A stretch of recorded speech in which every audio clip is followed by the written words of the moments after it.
Hello and welcome to Smaulgld. In case you missed the top gold, silver, and cryptocurrency stories for the week ended January 14, 2018. Gold moving to center stage. U.S. debt ceiling uncertainty, Chinese and Korean tensions, dollar weakness, and crypto turmoil give gold a lure and a boost. Some of the stories we'll be covering in this podcast. Copper is still money. Russia shows its gold. Will China slow or stop buying U.S. treasuries? And what will the impact be? Crypto chicken. South Korea to ban Bitcoin trading? Russia to legalize crypto trading. Is there a wealth effect in Japan from trading of cryptocurrencies? Gold hits a near multi-year high. And the Venezuelan Congress rules Maduro's cryptocurrency illegal. Warren Buffett weighs in again on Bitcoin, and we've got this week's stunning gold finds and, of course, those seizures that happen generally in India.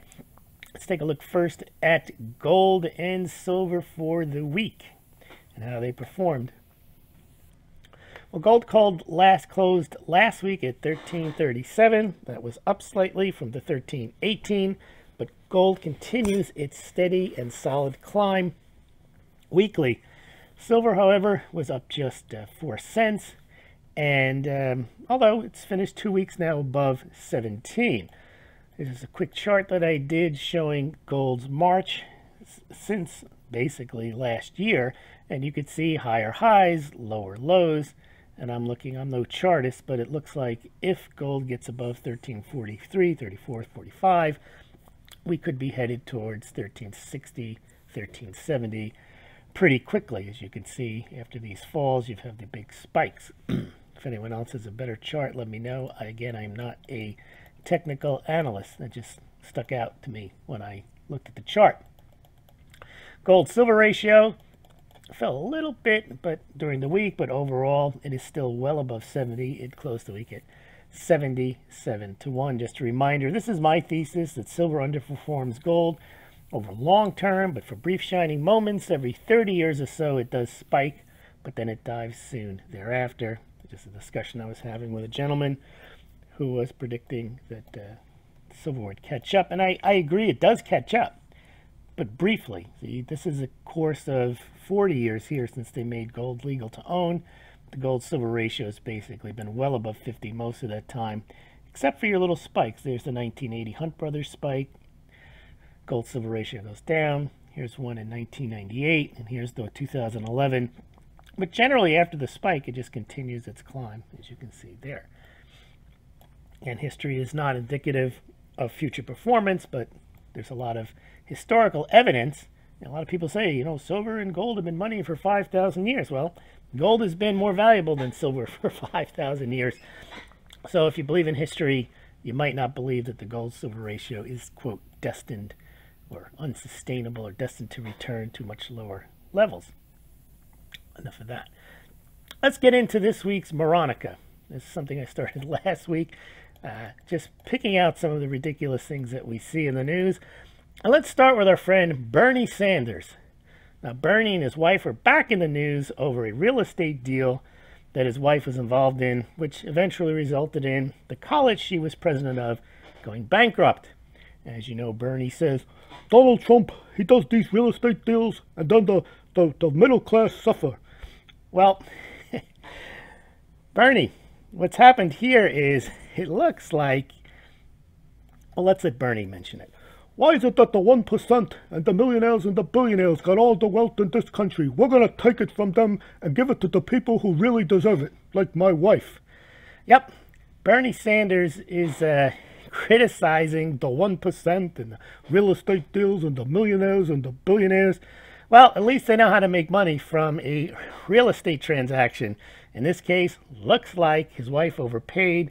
There's some grand jury testimony, and we'll see what happens to Uncle Bernie and his wife.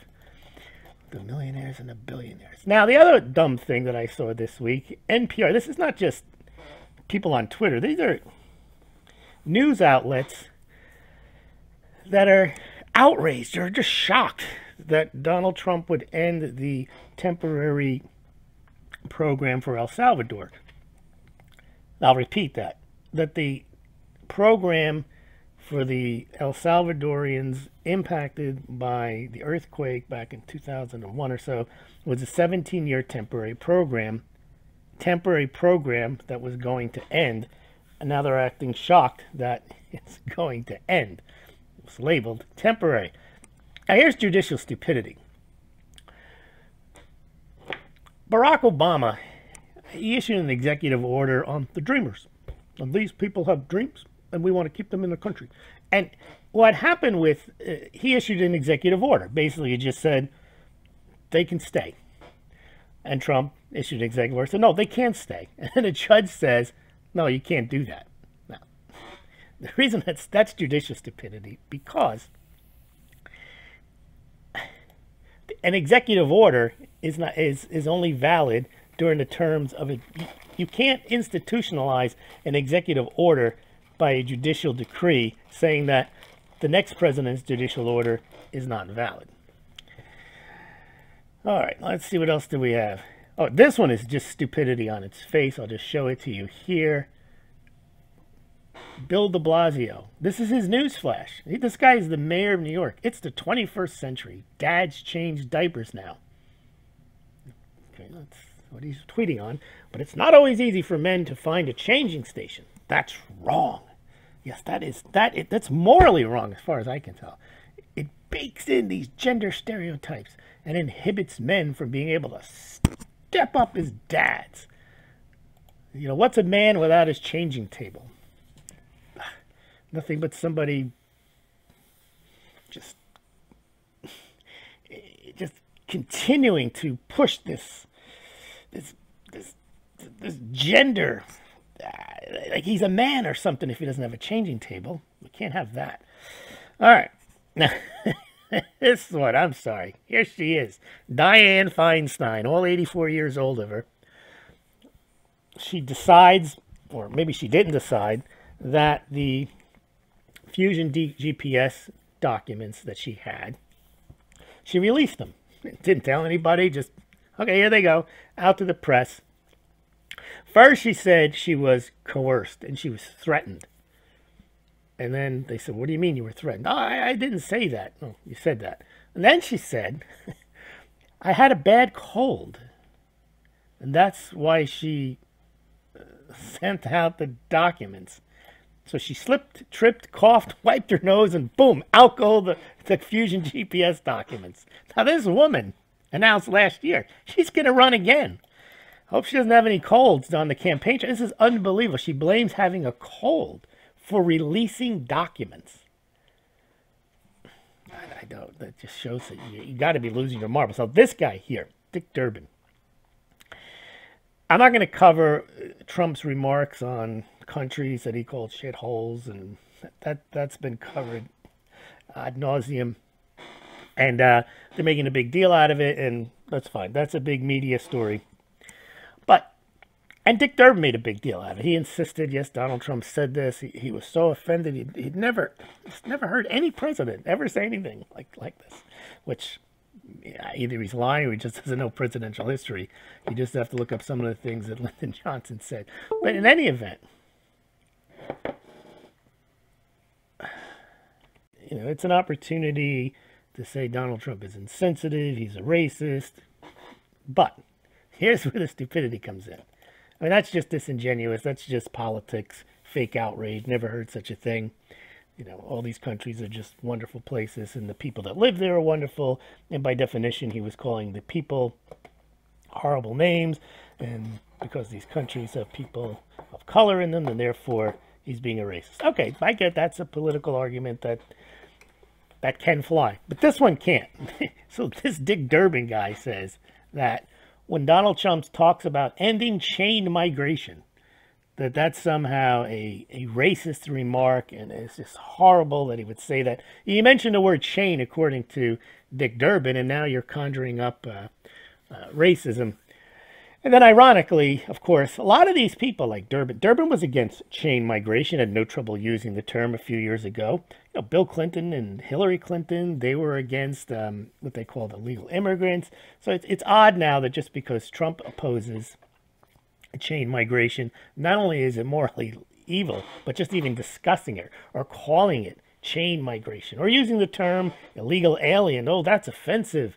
You can't say that. And these are the same terms that these people used just a couple of years ago. All right, what else do we got in stupidity for the week?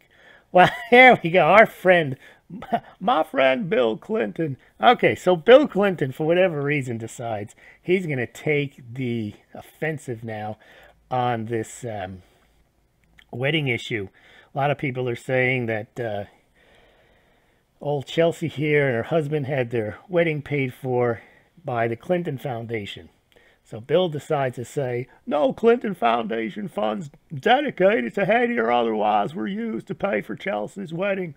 It's not only untrue, it's a personal insult to me, to Hillary, to Chelsea, to Mark, and to the American people, or whatever nonsense he's saying. Why we go to Twitter and take on this, I have no idea. But, you know, I guess it depends on what your definition of wedding is. I mean, does he think that, you know, if he says none of the funds went to the wedding, you see, they went to the reception fees. Okay, here's Bill. I want you to listen to me and listen clearly. I did not have sex at that wedding. Now, this guy, I mean, he should just go away because right now we're in the midst of all this harassment stuff. He's Exhibit A for harassment. And Hillary's probably trying to keep her head down with all this talk about reopening the email case, the Clinton Foundation, and he's out there giving statements that not a dime went to, just a few dollars went to Chelsea's wedding. I'm not sure of the political smartness in that particular tweet. There he is wagging his finger. Here's another one. Debbie Wasserman Schultz, pseudo-intellectual. Not only does Donald Trump refuse to accept settled science, here she is, settled science. I love when they say climate change is settled science. First of all, it's not settled science.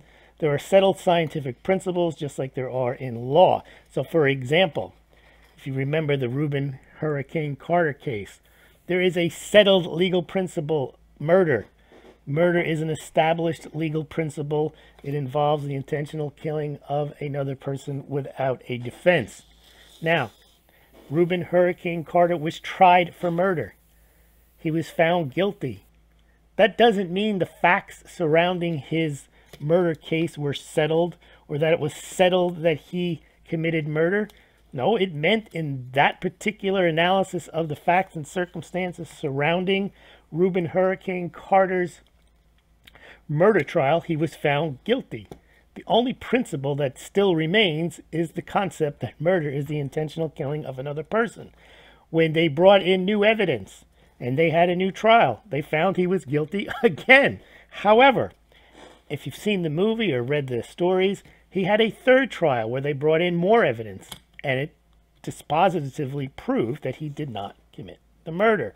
So, there is no such thing as settled science as it reflects to something that is changing like climate.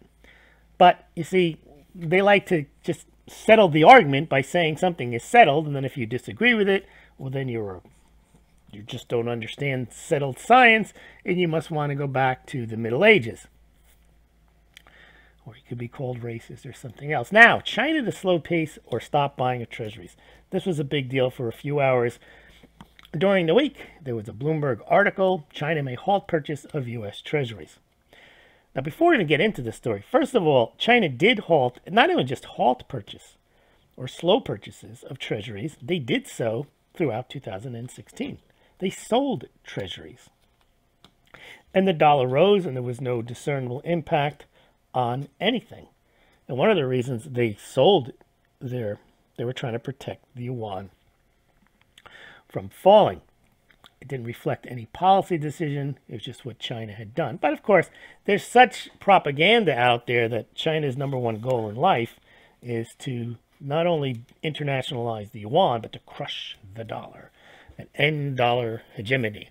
So this is a big story. And, you know, we've heard these as political posturing. We have seen Saudi Arabia threaten to dump treasuries. You remember, if the United States had passed the 9/11 bill, then they passed it, and then Obama vetoed it, and then Congress overrode his veto.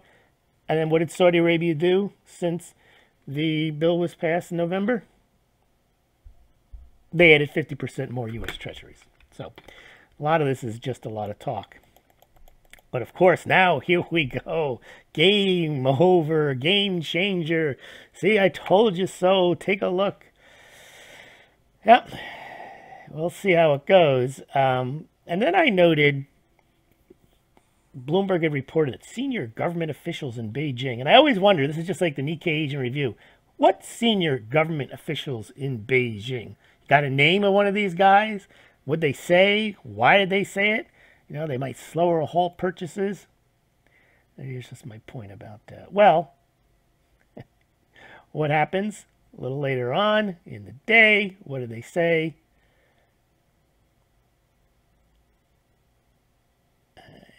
Oh, never mind. Sun Tzu lives. Fake news.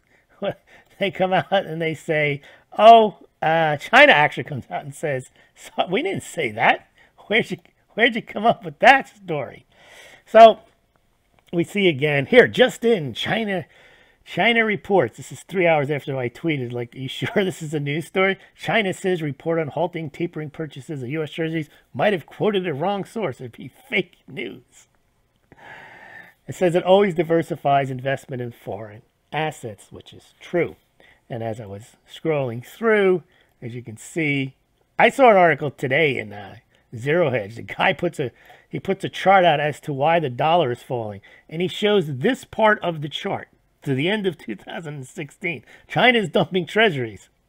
No, okay, if the dollar is dropping this year, it's not because this. So, any event, people like to have their own stories. They're married to the view that China is dumping treasuries or the dollar is destined to collapse or mathematical uncertainty. And they'll believe whatever fits their narrative. Now, I was telling a friend of mine that if China indeed starts to dump treasuries, what do you think I will report and say? That China is selling treasuries. That's what I'll say. I'm not going to deny that they're selling treasuries, just as I don't invent facts or change the facts to fit a narrative. I try to analyze those facts, not to fit a narrative, but to fit what's happening. Just like a lot of sites are interested in what's going up. I like to discuss what's going on, not just what's going up or what's going down.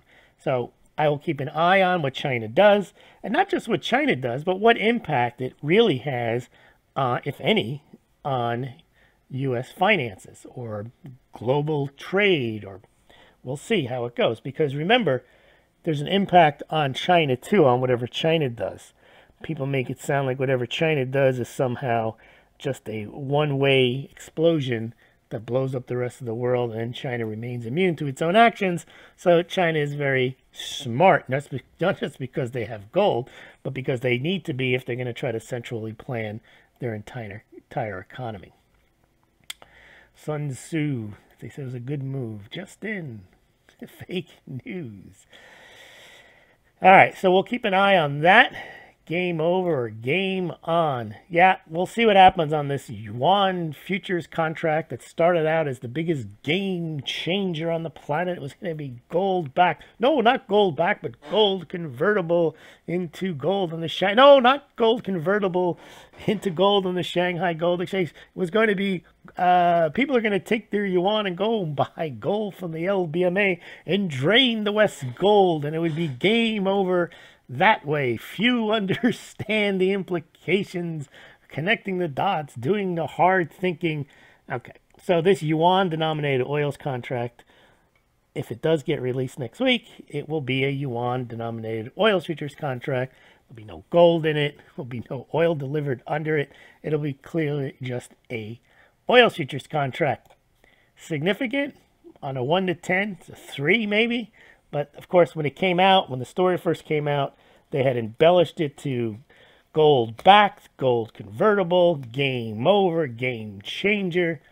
And now it's, well, it's not fake news, but it's basically, as I've said all along, an oil futures contract denominated in yuan. And there's many issues why, and I've discussed this. You can go back in the other YouTubes and blog posts, why internationalizing the yuan isn't as simple as just declaring They have an oil futures contract, and now everyone's going to buy their oil in yuan, and then they're going to hold on to yuan, and they're going to buy yuan-denominated instruments.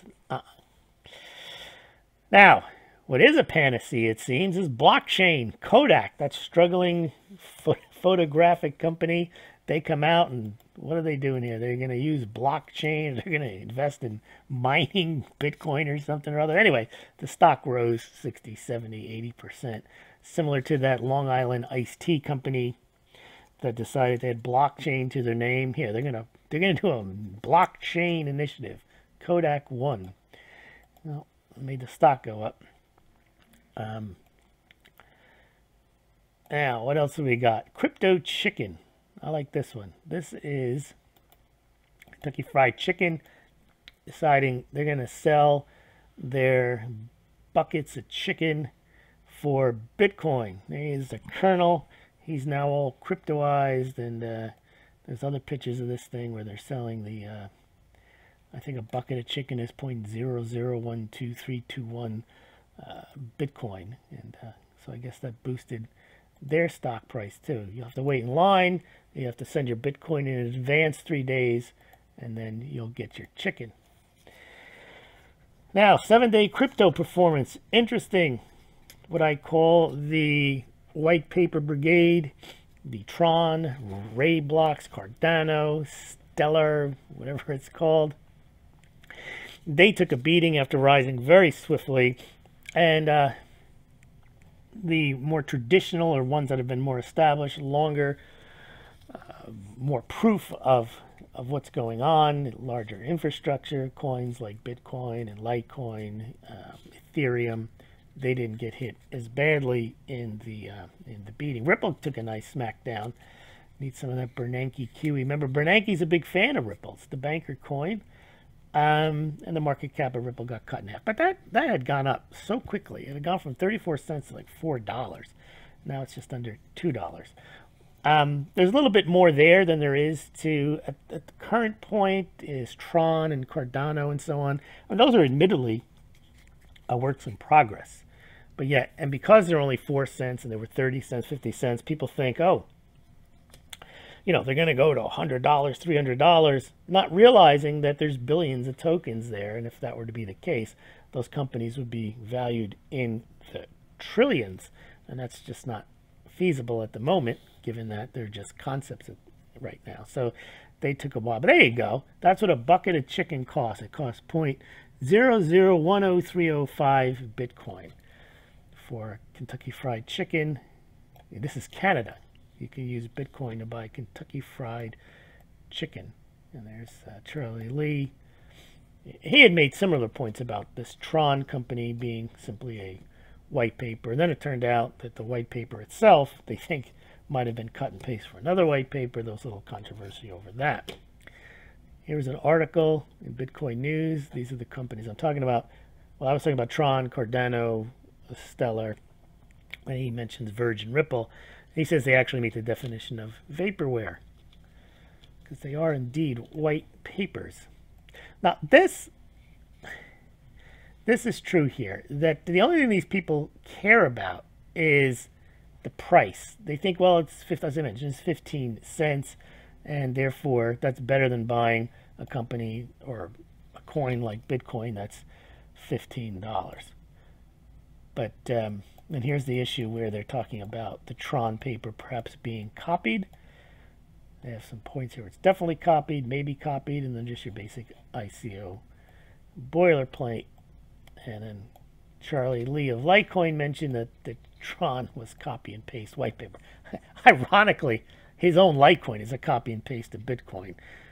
So there's a lot of, I don't know, name calling in the space. But basically, Tron is a white paper at this point. I mean, there's more to it than that. They have development going on. They're trying to get partnerships and deals. But it's still, it's in the pre-IPO, pre-ICO stage, you would think, in most companies, but not. It's not pre-anything. It actually is out there. And it's worth billions of dollars, even though it's gone down from 25, 30 cents. It's down to about 9 cents today on January 14th. And it may go higher, it may go lower. But the white paper is definitely a big thing. You know, maybe they need a bigger white paper. Maybe they need to release another white paper. I mean, when your company's already worth $30 billion, $20 billion, how do you pump it any further? When you're so far behind in development to even make it worth that much, your concept is already worth $20 billion. So what are you going to do? You can issue white papers, you can have press conferences, you can go on TV, but it's very hard to justify. You've already done an amazing job to get your concept to be worth $25 billion. I know how much marketing and hype you can go there. And there's Tron taking its collapse down. I think there was a quote here. Some guy was saying that market cap doesn't matter in cryptos. Well, that is your classic kind of bubble confirmation statement. Value doesn't matter. It's just to the moon, and it's Tron or it's Stellar, it's Cardano, and so it doesn't matter. It just has to go up. Now, what's interesting about, I mentioned this about 6, 8, 10 months ago, about U.S. oil production and natural gas. They're so high right now, at record highs, that they're exporting a lot of it. In a sense, that reduces the reduces the reliance on the idea of a petrodollar. So the petrodollar got its initial backing to replace the gold backing that it lost by deals that the United States made with oil-producing nations, most specifically, or most importantly, Saudi Arabia, where Saudi Arabia would take only dollars for its oil and price its oil only in dollars. That was a big deal at the time, as it helped the dollar somewhat regain its footing for having unilaterally ditched the Bretton Woods agreement, which required the United States to honor its dollar redemptions from other central banks by giving the equivalent amount in gold at the price fixed at $35 an ounce. So when Saudi Arabia did this, it was intended to, the agreement was intended, the petrodollar agreements were intended to create demand for dollars because countries obviously had to buy oil, and all countries needed oil, and all countries were buying oil from the largest producer, Saudi Arabia. Well, and then for 10, 15 years, that made a lot of countries start to develop their foreign reserves in dollars, started to regain confidence in the dollar. In the 80s, the dollar rose significantly. Inflation was beaten back. And a new world order, as George Bush would say, was set up based on the dollar, not backed by gold, but based on the dollar, backed by the petrodollar agreements. Now, I've argued they've become less and less important. People say the end of the petrodollar, the end of the dollar. Well, not necessarily, because for 40 years, countries have kept dollars in reserves, but less and less and less because they need those dollars to buy oil. Because Saudi Arabia is no longer the most dominant oil producer, oil exporter in the world. I mean, it's still, and it also will run out. Other countries have stepped up with oil discoveries over the last 40 years. You have Norway, you have Venezuela, you have the United States now becoming a major oil exporter. Russia is actually the largest oil exporter. It's interesting, is when the gold standard was in place, the most important countries for gold were South Africa, because it was the world's largest gold producer, and therefore it was directly tied to what was going on in the monetary world, and the Soviet Union, or Russia. And they didn't export their gold. And now, you know, Saudi Arabia had become the most important geopolitical country because it had the most oil, and everything was tied to oil. But given that the dollar now seems to have independent lack of tethering to the petrodollar, it actually is becoming its own source of backing for the petrodollar, with massive increases in its own, not just oil exports, but also its natural gas exports, which are reaching record highs. And they are projected to go even higher.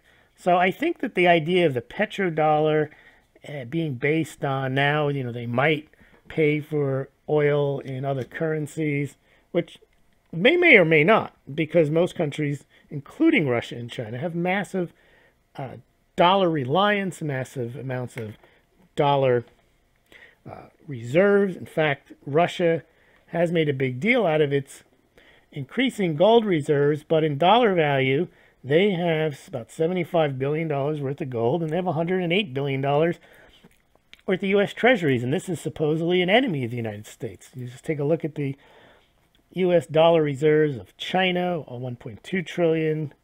Their state-owned enterprises run on dollar borrowing. So what happens with oil, I think now, is far less important for two reasons. Is that the United States is now an oil exporter itself, and the dollar has, for better or for worse, has just ingratiated itself or ensconced itself in the entire global financial system. In fact, probably more so than when the dollar was backed by gold. All right, let's see what else went on during the week. There's a dramatic surge in oil exports. See, that's huge. So, countries are going to need to hold dollar reserves just to buy oil from the United States, and China's buying oil from the United States. So, and here I write, shale industry is not profitable, it's debt-ridden, but I mentioned this about 3 years ago. It is a national strategic asset, so I wouldn't expect these companies to be even allowed to go out of business, or they would get merged. The idea of shale and oil and natural gas, U.S. energy independence. The United States is not a free market. They have national interests, and I think this is one where the government definitely would step in if there was any issues. Now, this one is funny. I didn't realize this, but Venezuela, that guy Maduro, he may be a popular figure amongst Hollywood, but he's not popular in his own country. And in fact, I think what happened is they're very against him in Venezuela. I mean, how can you be in favor of the guy? Half the people are starving in the country. The whole economy is a basket case. So a new Congress has been brought in. I don't know when, but it's been there for a while. And it's been Maduro, the presidente de Venezuela. His MO has been just to ignore whatever they do. So basically, he's a dictator. So he came up with this idea of the game changer, challenge the dollar hegemony. He was going to introduce El Petro, and it was going to be a Venezuelan cryptocurrency backed by oil and gold, and all the gold bugs are saying, this is how it's done. This is how you end dollar hegemony. Cheering on Venezuela, bankrupt Venezuela, that somehow a Venezuelan gold-backed cryptocurrency was the wave of the future. Remember, Venezuela's taking yuan for payment for their oil. Well, the Venezuelan Congress said, this is illegal. You can't do this. And one of the congressmen said, this is not a cryptocurrency. This is a forward sale of Venezuelan oil. It is tailor-made for corruption. Well, guess why Maduro picked that one? Should be perfect for Venezuelans. So I don't expect Venezuelan cryptocurrency to gain any type of, quote, currency. Litecoin, a little less news on Litecoin. There's some technological developments to make Litecoin faster and cheaper to use. Here's one Litecoin. I'm going to read this. Litecoin's game changer. Everybody likes to find game changer, whether it's Bitcoin, Litecoin, gold, silver. Everything they see is a game changer. They got to mention Sun Tzu. Is Litecoin involved with Sun Tzu? I don't know. Charlie Lee reacting to the Kentucky Fried Chicken Litecoin acceptance in Canada, says they should take Litecoin. He's probably right. I mean, with Litecoin, you can buy your chicken, and the Kentucky Fried Chicken can get their currency converted immediately, and or just accept the Litecoin. Don't have to wait for a transaction, and then people can go about their way with their chicken. Yeah, Rob Gibbs, who is a Smaulgld subscriber, was on the Smaulgld Subscriber Sound Off series. He asks, if cryptos are such threats to government and central banks, have to ask, why are they being allowed to exist in their current state? And it's a very astute question. Because they can't stop them is not an acceptable answer. Well, I attempt to answer that. It's because maybe they aren't such a threat. They may be a source of taxes, banking fees, increased commerce, tracking, and job creation. In fact, we saw, I think it was Nomura out of Japan, saying that their cryptocurrencies are providing a wealth effect and a much-needed boost to GDP in Japan. So why would they want to quash this? You got to take the good with the bad. While somehow it undermines, it may threaten banking and so on. There are ways of working with and co-opting even things that may on their face appear to be antithetical to your existence. I mean, banks can make a lot of fees. We've already seen, you got the futures. They can trade futures. They can create ETFs. They can borrow against these things. So I'm not sure. It is short-sighted to think a government would just want to shut it down. And you see the ones that want to shut it down are the ones like North Korea, Indonesia, Egypt, countries that, for lack of a better word, are not the most forward-looking in their economies, and probably for that reason don't have. They want a lot of control over their economies, and for that reason they don't have vibrant economies. Now, the only one that is the big contradiction in all this is China. China manages to keep a firm grip on its economy, likes to ban stuff, execute short sellers, put on capital controls, and yet they still manage to have a vibrant economy. But they banned cryptocurrency exchanges, and they'll probably do something about the miners there as well. Microsoft restores Bitcoin payments after working to ensure lower amounts would be redeemable. Okay, now here's something. Energy-rich Canada may be the place where Bitcoin miners move. Chinese Bitcoin miners may wish to pull up stakes if they're allowed to leave China, or someone will probably just move a lot of the mining, which Bitcoin miners takes a lot of energy, to Canada. Here's one. Why is there a crypto bubble? Yeah, this is the classic reason why there's a crypto bubble here. This is just a point here about how U.S. crude oil production forecast to average 10.3 million in 2018, which making the highest annual average production in U.S. history, surpassing the previous record of 9.6 in 1970, and then it's set to increase in 2019, and then go up to 11 billion in 2000. The U.S. oil and natural gas production is on a massive rise. Now, here's this guy. Market cap means nothing, though, especially in cryptocurrency. Market cap always means something. That's the overall value of what you're buying, so it has to mean something. But that's just a sign that you're in a... I think that the bubble is not in cryptocurrencies. I think it's in the ICOs.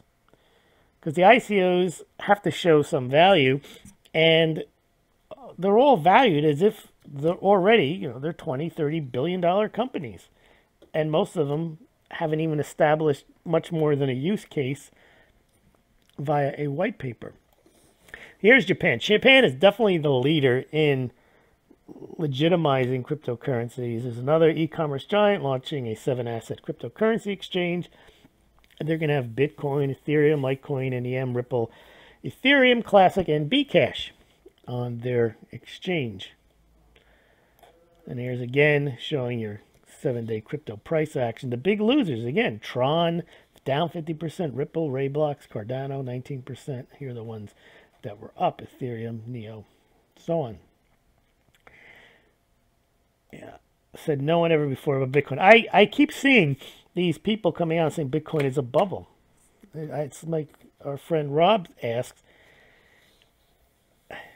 anybody can say that. You're not gaining any credibility as a market observer by simply labeling Bitcoin a bubble. Anybody can make that statement based on a very observable fact that Bitcoin has gone up, and it's gone up very high. Just to call it a bubble, there's no analysis there. So I don't know why anybody even... To me, the interesting thing about Bitcoin is Why has it risen and then fallen or corrected or collapsed 30, 40, 50%? 7 or 8 times. That's not what a bubble does. A bubble goes up, comes down, and basically never goes up again. Or if it does, it goes up 30 years later. Like when silver was in a bubble in 1980, it collapsed, stayed down for 30 years, went to a bubble again in 2011, collapsed. But Bitcoin has these major corrections, collapses, 30, 40%, sometimes higher, every few months. Some say every month it collapses 30%. I haven't followed it that closely. So it's definitely, it may be a bubble, but it's a bubble within a bubble. It's definitely something different, and just coming out and saying bubble, I don't have much time for that analysis because it's not really an analysis. Now, Warren Buffett, same thing. He comes out and he's cackling like a hyena on CNBC about Bitcoin. He says he can say with certainty it's going to come to a bad ending. So they ask him, well, why don't you short it? He's like, why would I short anything, something I know nothing about? Okay, then how do you know it's going to end badly? How, if you admit you know nothing about it, you know with certainty it's going to come to a bad ending. And then at the same time, he's not going to short it because he says he doesn't know anything about it. I don't think Warren Buffett's been a good investor for 20 years. I think he was a tremendous investor when he followed the Graham theory, and he bought all these value companies. And in the 50s and 60s, he built up Berkshire Hathaway. And then I think, just like any, I guess what happens in capitalism is, see, capitalists, I think, are not philosophically capitalists. They realize that capitalism is the best way to increase the value of their worth. So you create a better product or service, and capitalism allows you, it rewards you for doing that. But once you get to a certain point in capitalism, you realize that I could probably make more money or do better by protecting my capitalist gains that resulted in my hard work by getting cozy with the government and having them institute regulations that protect my position, that harm or make it harder for competitors to come in, or that give me better tax advantages. And, we saw that with Buffett. He bought into Goldman Sachs before the collapse. I think with the implicit or explicit understanding that if it did, the government would come in and bail them out. So he goes out there in August of 2008 and he's loading up on Goldman Sachs. Now, if it wasn't for the government bailing him out, he would have been loaded up on Goldman Sachs and all these other companies, and they would have collapsed and taken Berkshire Hathaway down with it. But instead, they went down, and then they got bailed right back out. And then people don't remember this, wasn't cackling like an idiot when he wrote this. He wrote a thank you letter to the United States. I mean, this is crony capitalism at its worst. He put in an article, an op-ed in the New York Times, basically thanking the government for stepping up and bailing out the stock market. And he's basically saying, pretty good work for government. There is Warren Buffett, 2010. He was a little late with his thank you letter. Dear Uncle Sam, my mother told me to send you thank you notes properly. I've been remiss. And then basically, you can read it yourself at the New York Times. It's just, to me, a disgraceful example of crony capitalism. And then he's on TV cackling who doesn't know anything about Bitcoin. All right. Regulation here. South Korea inspects 6 banks. So there was a lot of FUD. Bitcoiners love the word FUD. Fear, uncertainty, and doubt. First of all, uncertainty and doubt are the same thing. So I don't know why it's basically FD. But I guess they had to get a vowel in there to make their an acronym or FUD. All right. So the first big shakeup in the market last week was they wanted to inspect 6 banks over virtual currency services. Now the big issue with currencies and exchanges and banks, especially, is the if a bank is getting money from an exchange and the exchange is dealing internationally, you don't know what money is coming into your bank from the exchange. Is it Korean money or is it from somewhere else? You don't know what's going on, and that's a very big issue for banking regulators because you have the money laundering issue. So South Korea decided they were going to inspect these 6 banks because they want to see what's going on. Now, they did say in the article they're not suspect of any wrongdoing.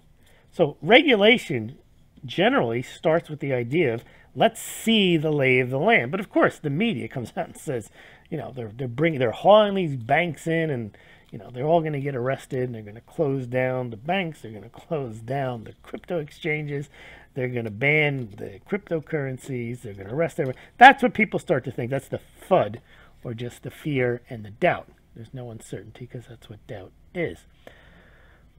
And they make it sound they're raided by police, tax authorities. They make it sound as if this is a big deal. Then they come out later in the week and they say, BBC News, South Korea plans to ban Bitcoin trading. Now, again, there was no, what does plan mean? I mean, if a Congress or a senator introduces a bill, that's not a national plan. And of course, it became clear later on, they worry, yes, the concerns are that there's tax evasion, money laundering, people developing gambling addictions. Well, then you got to ban the stock market too.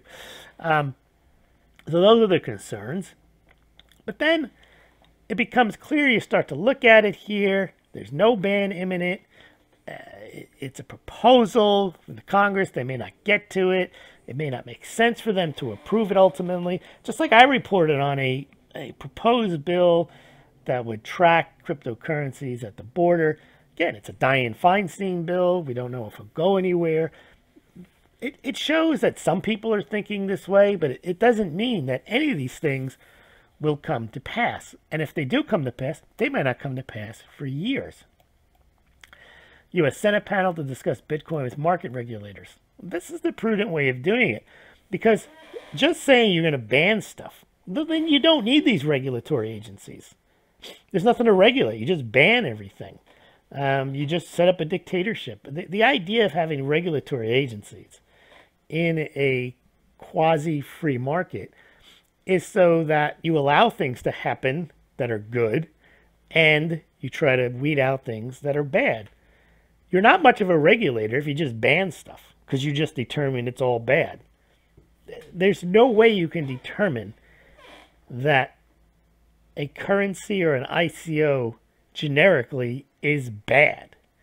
No, some are bad, some are good, some are partially bad or bad because of the way they're implemented or bad because of the way they're not properly disclosed. But you can't just say, we're going to ban all ICOs and all cryptocurrencies, they're all bad. Well, now you're living in North Korea. And I don't think that's what the U.S. regulators want to do. They want to let the, well, I believe, or they should, properly, the ones that have the right disclosures, that people know what they're buying when they buy them, they want those to go ahead. They want the people who buy them to pay their taxes on whatever gains they have. They want the banks to be able to promote with the proper disclosures, Silicon Valley to promote with the proper disclosures, certain ICOs, and they want them to make fees. They want them to pay taxes. They don't want to shut down something that has the potential to create revenue.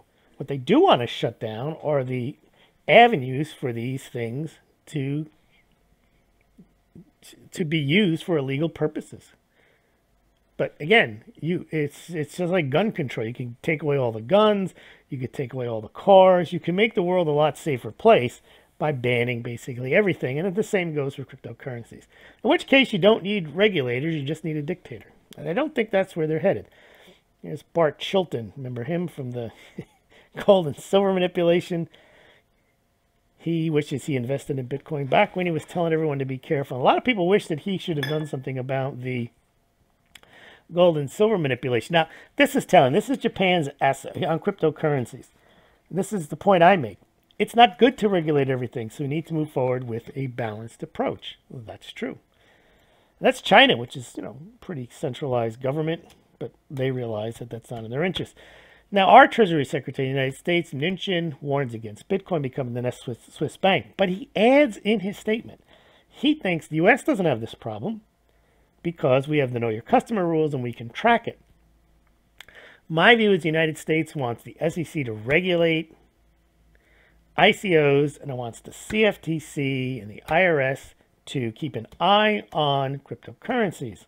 And if they do that and they can convince people to trade on regulated exchanges, and I think eventually they should have Coinbase issue the tax forms at the end of the year and also report those gains or losses to the IRS, just like they do with your Fidelity, your Schwab, your TG America account, or whatever it's called.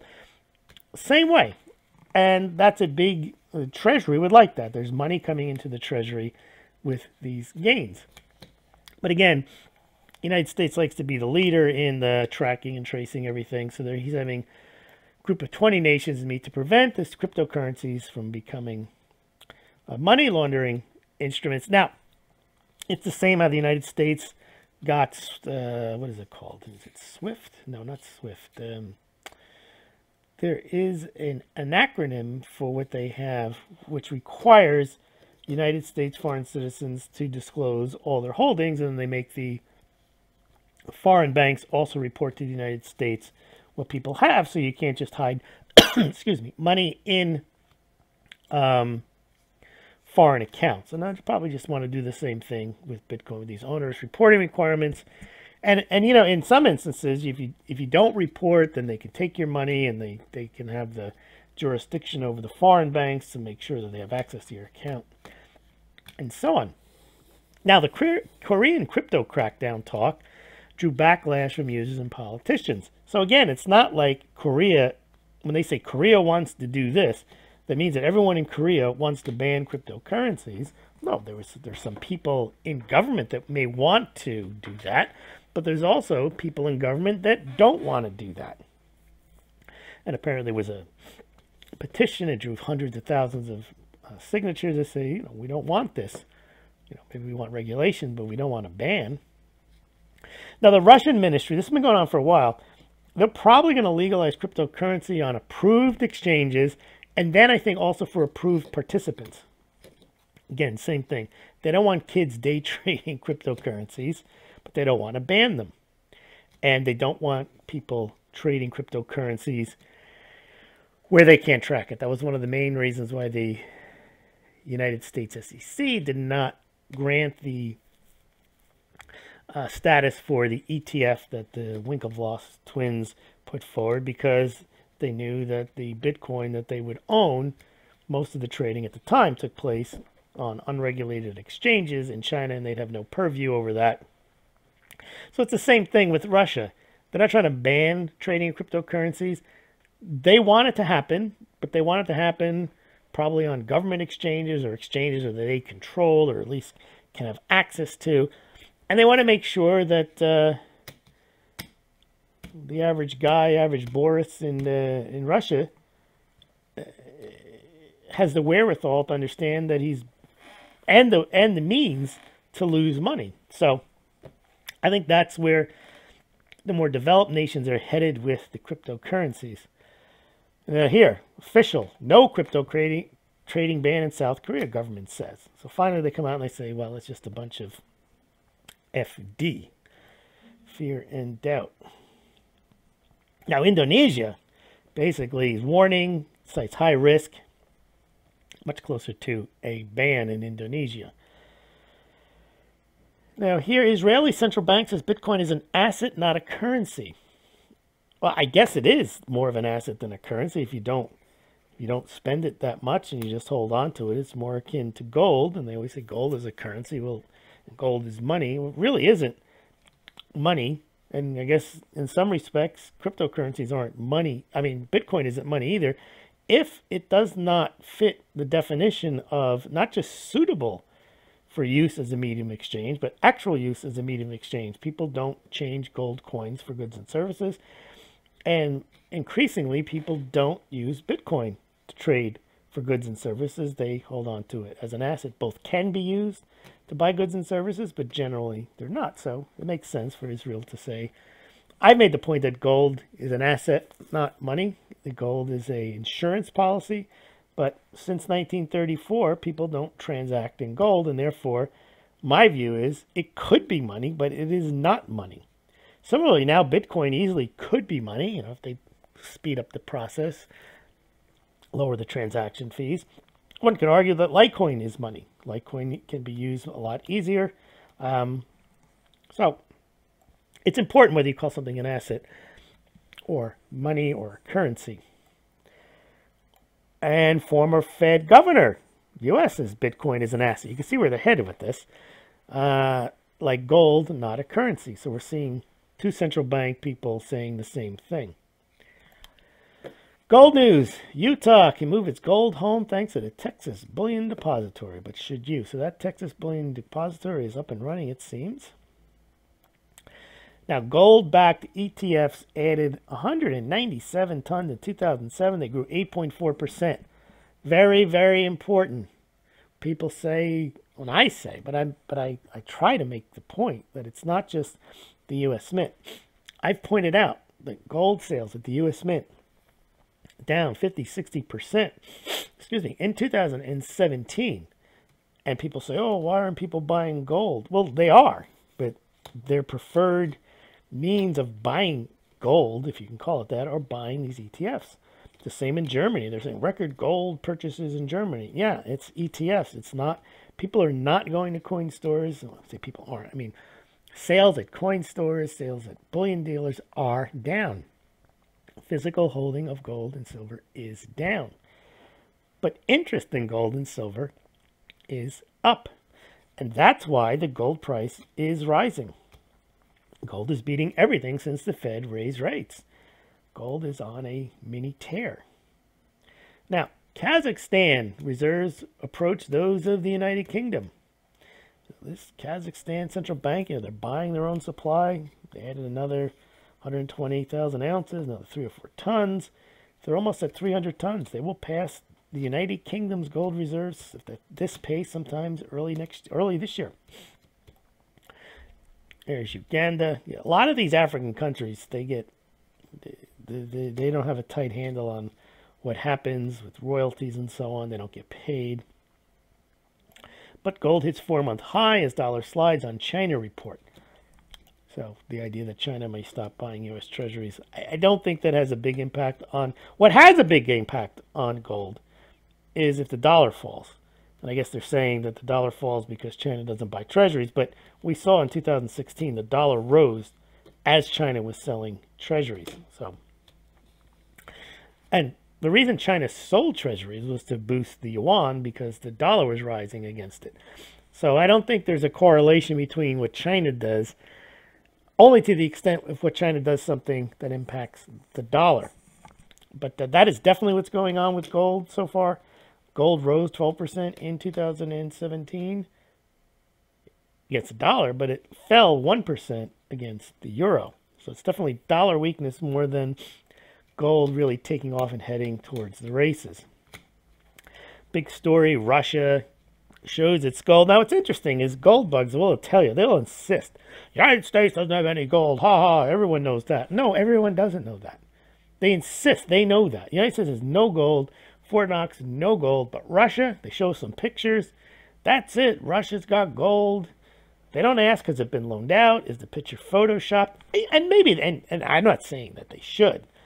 It's just that they've been convinced through YouTube and these pundits insisting that the U.S. has no gold and that China and Russia are going to buy gold until they're blue in the face, and they're going to crush the dollar, and they're going to back the ruble, and they're going to back the yuan with gold.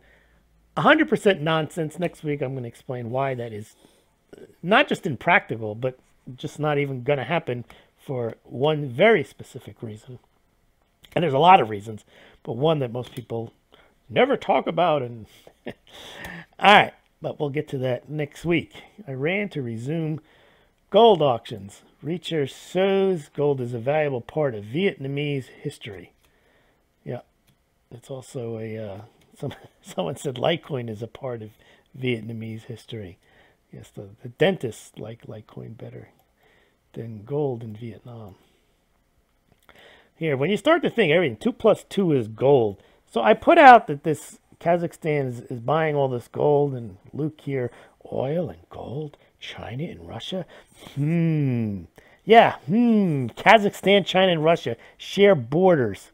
Connect the dots. I mean, not everything is some grand global conspiracy to make gold the new world reserve currency, and China and Russia, Kazakhstan all working together to crush the dollar. I don't think so.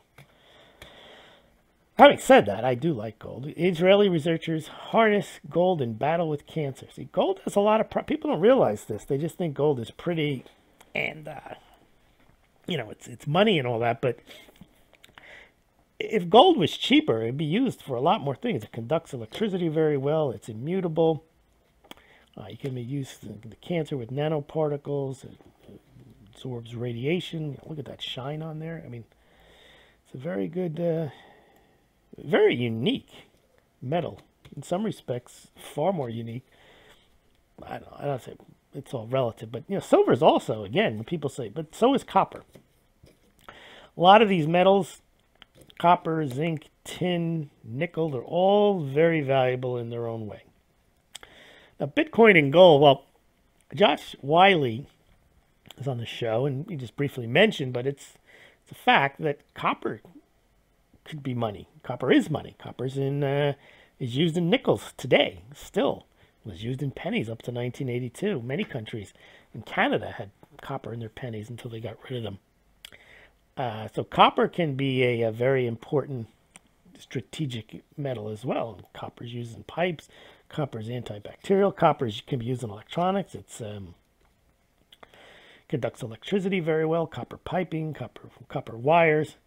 So check out this article. The interview with Josh wasn't just about copper. It was more about some of the myths around Bitcoin and myths around gold and silver. Goldman Sachs admits Bitcoin is real money, cites use cases in developing world. Yeah, I guess the places where they don't have Goldman Sachs branches. Jamie Dimon, I regret calling Bitcoin a fraud. Yeah, Bitcoin's a fraud. My daughter bought it. My daughter's an idiot. Yeah, all the comments. Bitcoin's a terrible store of value. Bitcoin will not survive. Bitcoin is going nowhere. Sounds like, well, I guess he's from the same place as Bernie Sanders. Bitcoin is a fraud. I'm not going to talk about Bitcoin anymore. I regret making that comment. Where do I sign the check to pay the fine? All right, Jamie Dimon. Silver. Tiffany sold out a ton of these laughable sterling silver objects. And they made a lot of these, like a paper cup out of sterling silver. I guess rich people have nothing else better to do and buy a paper cup in sterling silver. India silver imports steady in November. There's the chart. You can check it out. There's a YouTube on it. All the information about Indian silver imports. Here's another guy talking about the value of copper. I agree. Copper is actually copper is going up. Copper. Let me just check right now. Copper is. You know, it is probably, it's like $3 a pound. You know, it's at the highest since 2013. So copper is definitely on the move higher. Okay, Gold Pumper. What do we have in the way of gold pump stories at goldpumper.com? 3 facts show gold set to surge. Now, you could have written that, or whoever wrote this could have written that in 17, 16, 15, 2014, 2013.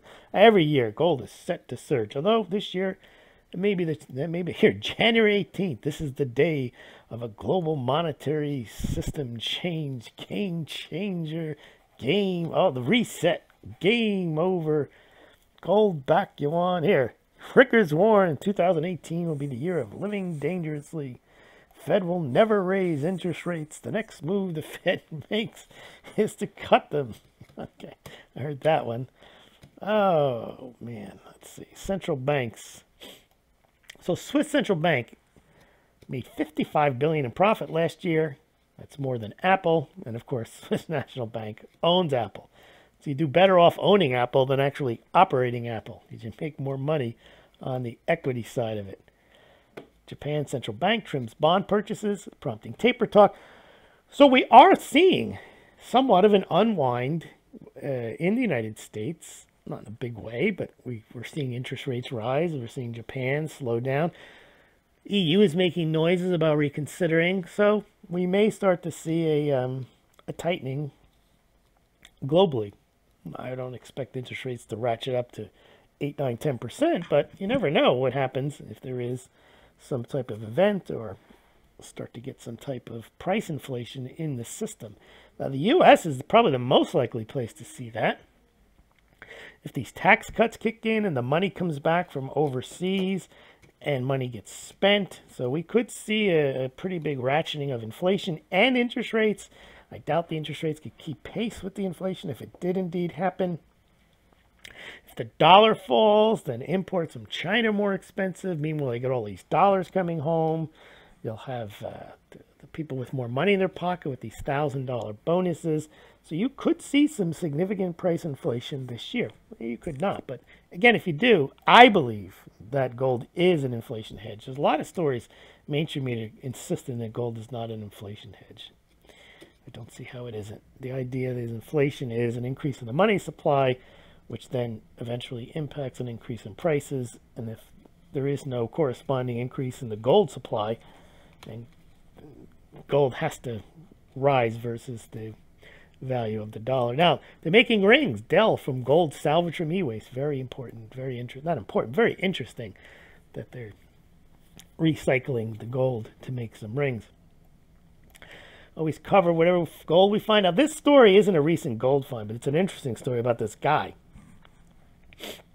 He was looking for a hammer with a metal detector that he had lost. And he found the largest cache of Roman treasure ever found in Britain. Huge amounts of gold and silver coins the guy found just below the surface in a farm somewhere in Sussex, in a field in Hampshire. No, it's in Sussex, I believe, not Hampshire. That's Jarvis Cocker. All right, now, gold stolen. This was interesting. Brinks.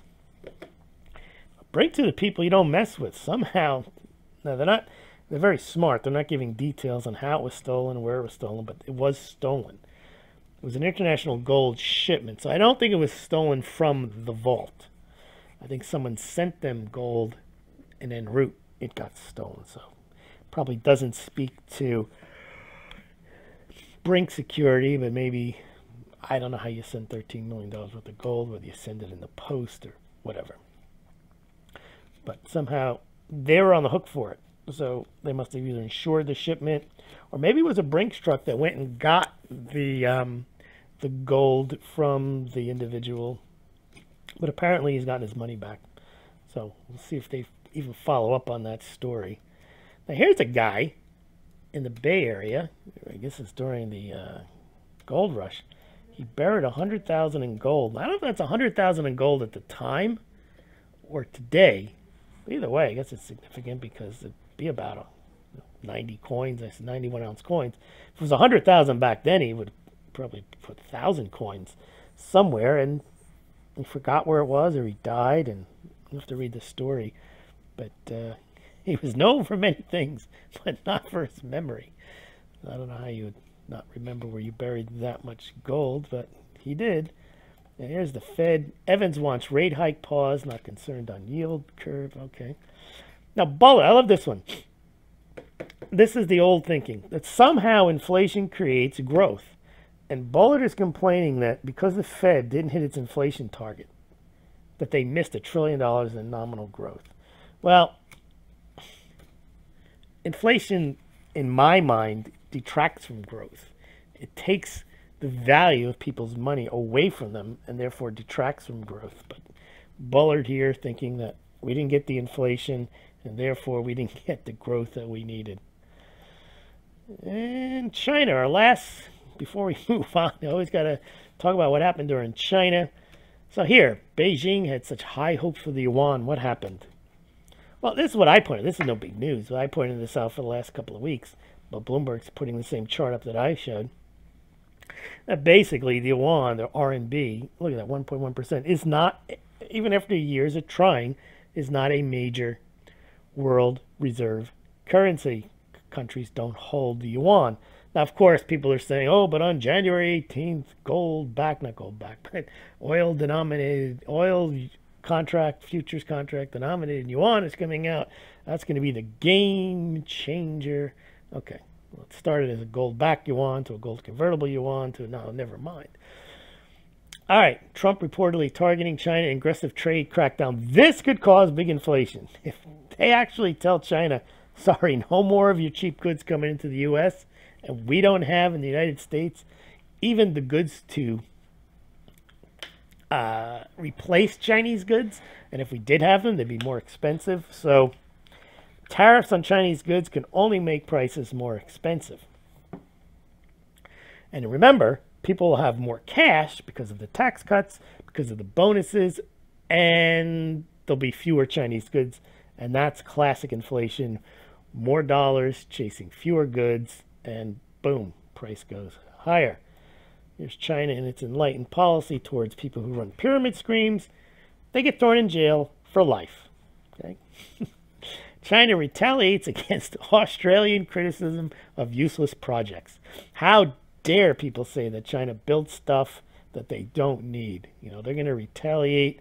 They launched a formal protest made by an Australian senator criticizing the Asian nation's infrastructure construction policy. How dare he say that China builds stuff that it doesn't need? Where do they get that idea? Now, what's this one? Sound money, gold back yuan. What's going on here? I think I have this one. That's Warren Buffett. Click on this. The guy is cackling like a hyena about his lack of knowledge about Bitcoin. Now, here it is. PBOC injects net 100 billion yuan in open market operation. No one can tell me that China is not propping up their economy. They are. They are not destined to have the yuan be international. There's a reason, international currency. There's a reason countries don't want to hold it. They know that China can devalue the yuan at a moment's notice if it means they needed to do it to prop up their economy. Bad debt all over the place. The country is based on a debt Ponzi scheme far more than the United States. Now, U.S. mint sales. Now, it is the middle of the month. We've only gotten one report from the mint. Decent amount of gold sales. I think it was a total of 20,000, 27,000 American Gold Eagles so far. 2.4, 2.5 million American Silver Eagles, maybe 2.7 we're at now. But this is only one report. There's another report after this. So we're under 3 million in Silver Eagles, and we're under 30,000 in American Gold Eagles. Not a, it's a good month, but not compared to other Januaries. We'll have the report at the end of the month. So they're picking up, but not very much. Now, the U.S. economy is picking up. West Virginia gets China energy deal. Toyota Mazda to build $1.6 billion plant in Alabama. These are direct consequences of the Trump administration. U.S. producer prices still so far fall, first time in nearly 1.5 years. So we're not seeing that inflation yet pick up. Walmart employees are going to get $1,000, up to $1,000 cash bonus, depending on how long they've been with the company, what their job is. But their starting wage goes to $11. A lot of companies boosting the so-called minimum wage on their own. Waste management. They will distribute a $2,000 bonus to every North American employee that's not on a bonus or sales incentive plan. And that means hourly and other employees. Waste management boosting because of the tax. So that's a lot of money. It's going to be sloshing around in the system in just a couple of months. Well, thank you very much for listening. And please remember to subscribe to Smaulgld on the website. If you're interested in buying gold or silver, you can do so through the links below this BitChute and YouTube. And you pay no more, no less than if you visited those sites directly. The bullion dealers that Smaulgld has affiliate links to, BGSC, Golden Eagle Coin, Money Metals Exchange, and SD Bullion. They're on the Smaulgld site as well. And if you do buy your gold or silver, you can compare pricing and shipping at those four. If you do buy through those links, Smaulgld gets a small commission. Also consider donating to Smaulgld via PayPal. Also via Litecoin, it's on the website, Bitcoin, or consider becoming a Smaulgld patron. Thank you very much.